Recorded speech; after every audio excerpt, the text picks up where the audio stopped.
Hello, everybody. My name is Alan Harper, and we're going to be talking about branding and licensing and how to get it right.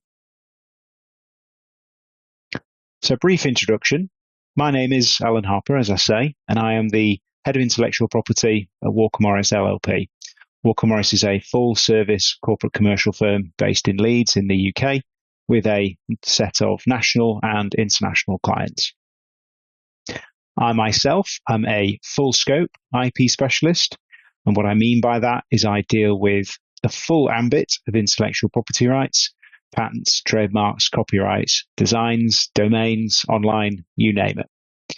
And additionally, I deal with both contentious and non-contentious IP issues.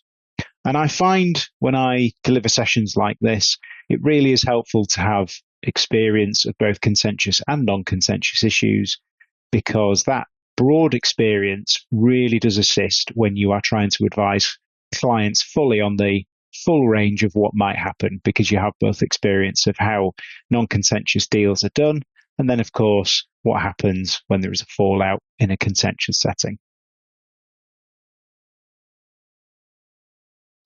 So, brief overview of what we're going to be discussing about in the session.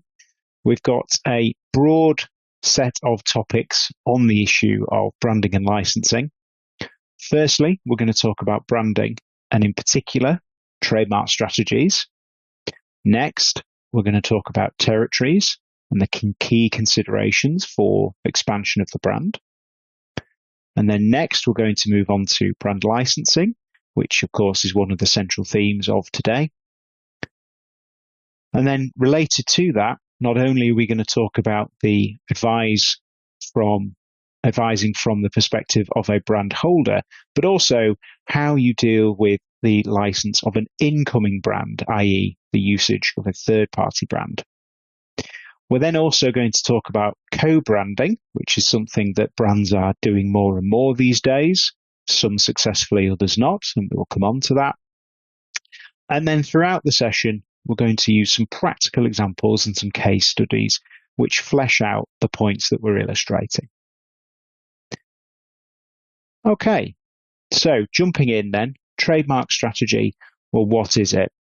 Now, you'll hear many a professional advisor talk about the importance of a trademark strategy, but it's a meaningless expression. It doesn't really mean anything. What is a trademark strategy? Well, it means many things to different people, but for me, what it is in simple terms is that it's a trademark portfolio needs to protect the brands of the business, its goods and its services in the territories in which it operates. And this really should be the starting point of any discussion with clients or indeed the business if you're advising from an in-house setting.